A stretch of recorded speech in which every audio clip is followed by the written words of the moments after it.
So, on the 14th of the 11th month of 1439, which has already came in some parts of the world, they're about to have a lunar eclipse. In Manila, the Philippines, on July 28th, 2018, Saturday, between 2:24 and 7:29 a.m. is the time for the eclipse where they are at. Of 4:22 to 5:13 is the totality of the whole thing. In Memphis, Tennessee, it's not visible, but here are the times. The penumbral starts at 12:24 and 47 seconds. The partial starts at 1:24 and 27 seconds. This is all PM. The full starts at 12:30 and 15 seconds. The maximum is at 3:21 and 44 seconds. The full eclipse ends at 4:13 and 11 seconds. As you can tell, it's going to be completely non-visible in the Americas. The partial ends at 5:19 and no seconds. And the penumbral ends at 6:28 and 38 seconds. And because I thought I would share some meanings that I could attach to it, let's first look at where the planets are. Or, well, the sun's not a planet, the moon's not a planet, I guess Pluto's not a planet anymore, is it? Chiron's not a planet. But anyways, I got the order a little scrambled, but the sun, if you look towards the constellation of Gemini, it's about there. The moon, the constellation of Sagittarius. Mercury and Venus are, right there with Leo. And Mars and Sagittarius, Mars and Earth, well, the Earth sign is opposite the Sun sign, right? Some of the constellations are kind of, they're different widths. They're not all a 12th of the sky, the zodiac. So that's, keep that in mind why I said it's in Leo instead of Cancer.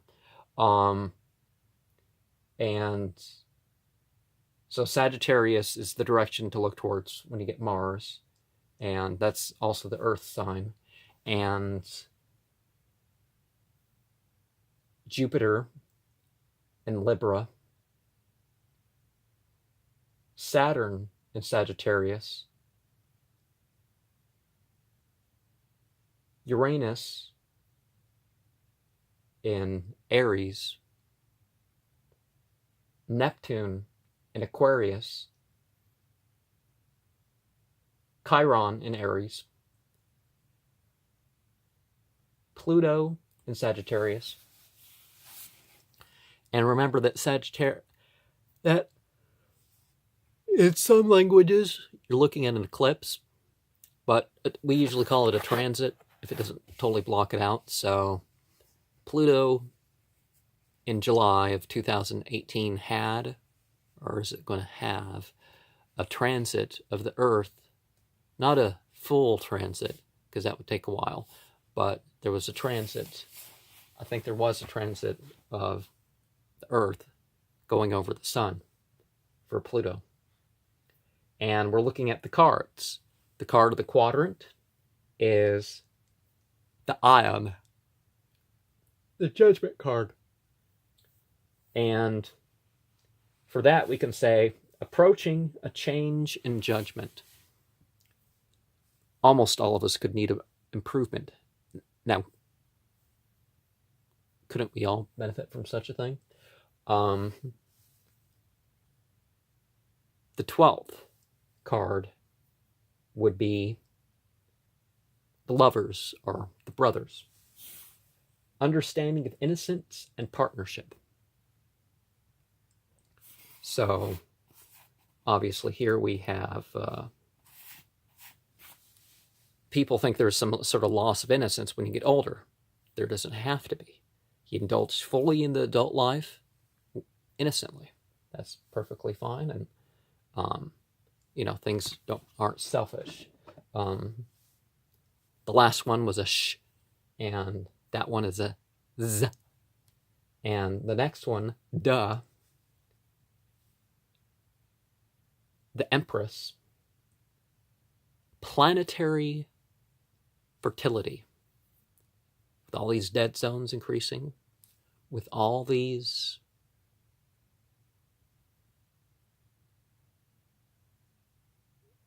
extremes of pollution and resource uses, causing fissures in the earth because we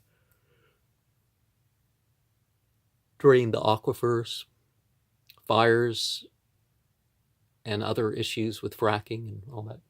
We got to look out for what's going on the surface of our planet.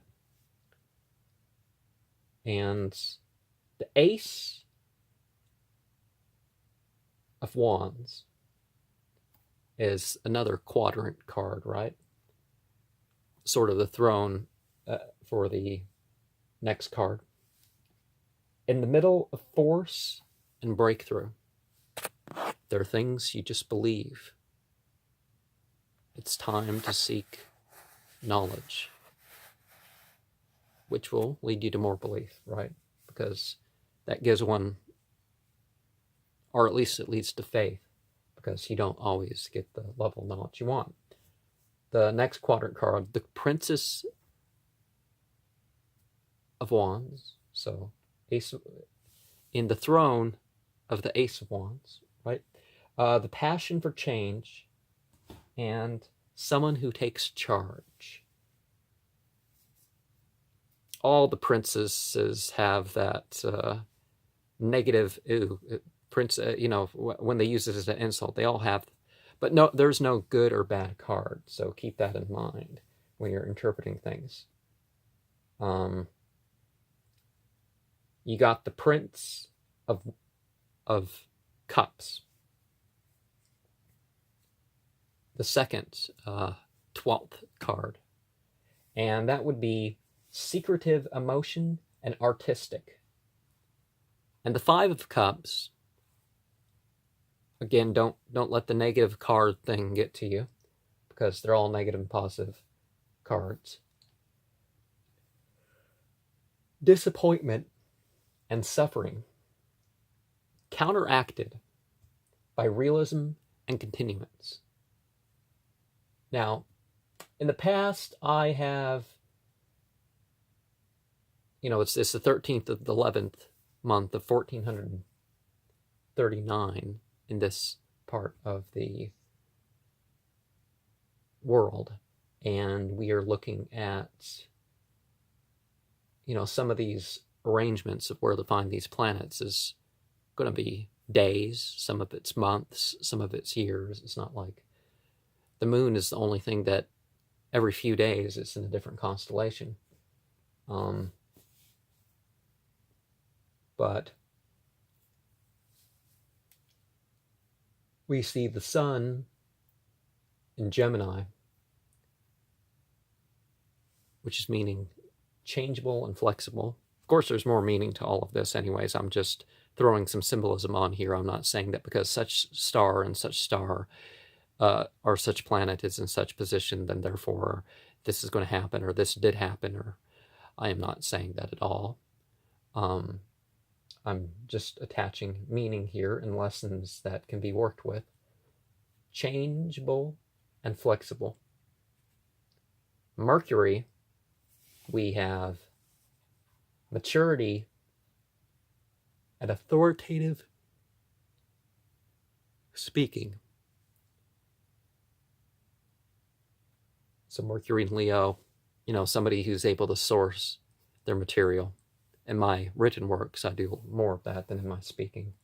But I'm trying to speak from the sources and from experience as I take part in these things. Venus in Leo, special and pursued. Now, there's actual special and people who just want to feel special. And there's negative consequence of that.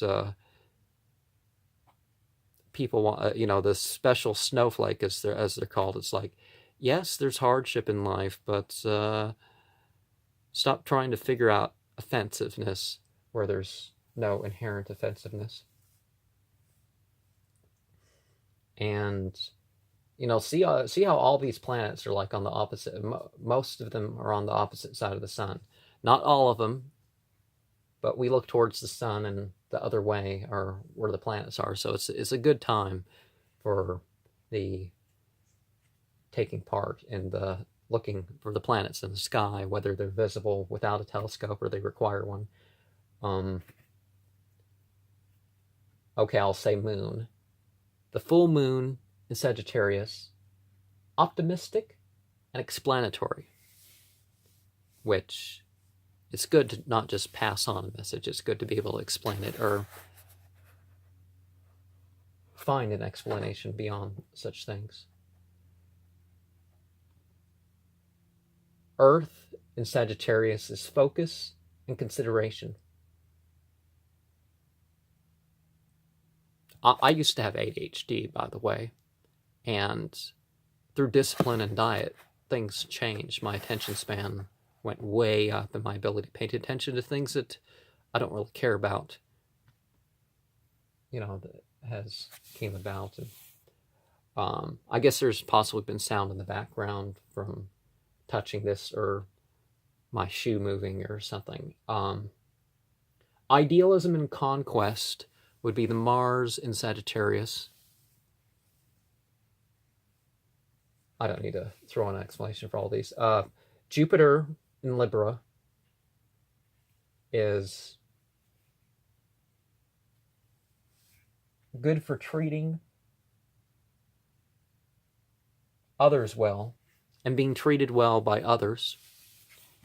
So, not being a sociopath, not being a psychopath. And yes, there is a difference. The last one, because you got to make sure others respect your rights and you respect the rights of others whenever possible. People with ideas, the last one, the Mars in Sagittarius one, people with ideas, they accomplish things that people like that, well, there's a good chance I won't do it, or the chance I won't be able to do it. Sometimes a whole series of people have to get involved in something for one person to succeed, and it may benefit even the whole world. Or maybe it doesn't, but you're going to accomplish a lot more if you have these ideals and you work towards achieving them. Saturn in Sagittarius, evolution of belief and practice.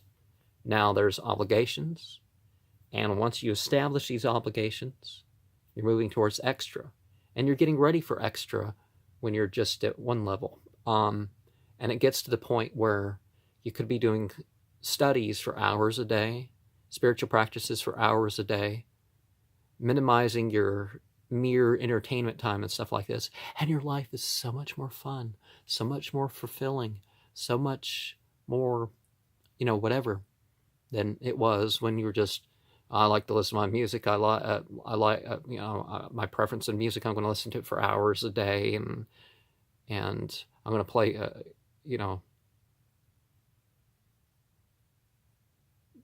play video games or whatever sort of wasting one's time one is doing. You find out that discipline, life is easier, and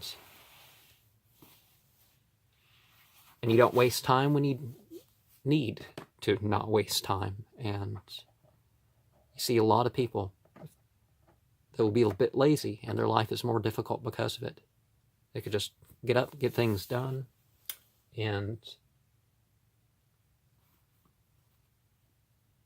but it can take time, so be patient with yourself. Uranus in Aries. Creative revolution and powerful breaking of boundaries.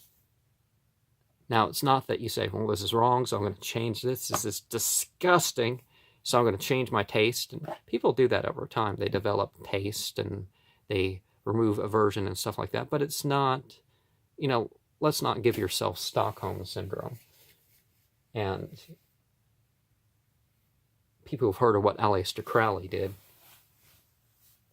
He was abused in boarding school, so he was trying to cover up the effects of that his whole life, so that explains a lot of stuff.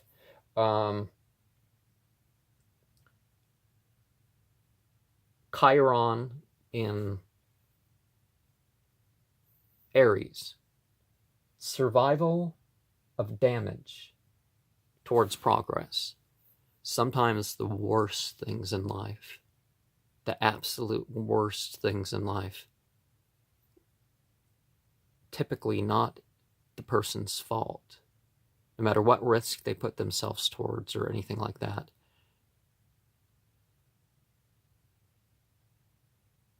It ends up being something that pushes them towards greatness. And sometimes sometimes people have their own mistakes and they want to just go so much further that they actually go to such a length. It even happens with drug addicts, as some of the best people in the world used to be drug addicts, even stealing and stuff like this. And then they figure, I got to go far beyond this. And I got to be really, really good to not fall into this again. And they do. I mean, you see people. And some of them are very tolerant about it. Some people are just, they accept religion in prison, and they're, sometimes a little mean to people, but overall they're very good people. But some people, that current isn't part of it at all. Neptune in Aquarius, independence and freedom. Now, people talk about union with God or losing yourself in the country or a relationship or whatever, but we always have our independence. Even if we don't have awareness of it, we have our independence. But with a degree of freedom, whether that's lower government control or whatever, we have more ability to do things. Now, if you only have a little, and then you do with that little, but freedom allows society to take part in more. All this pressure from certain economic and government ends, cuts back on charity, people being good to each other, helping each other. I'm not saying poverty is going to cause suffering or anything like that, but I am saying that because of what's going on in my country and in the rest of the world, we are seeing something that, because they lack that freedom. Some of the countries you point to as not having freedom, you go up to the, certain minorities are protected people, others are permitted people, and they can have special allowances for the freedom to practice their own religion if they make sure the local officials know, hey, we exist.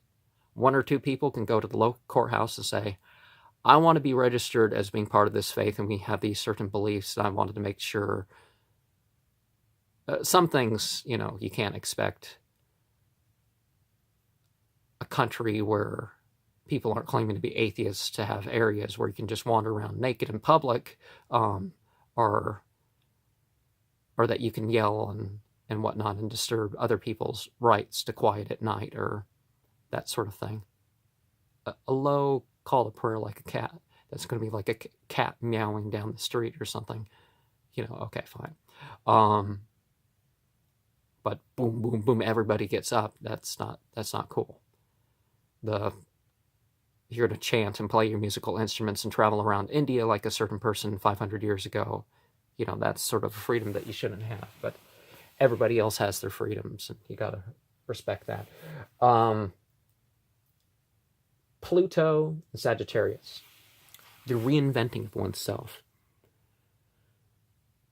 And that's what I'm always trying to do, whether I'm trying to build up my knowledge or be really, you know, do this prayer or do this ritual like it's going to be my last one.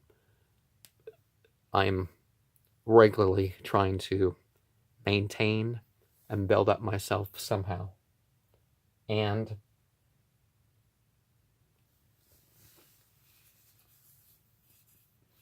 so, finishing here,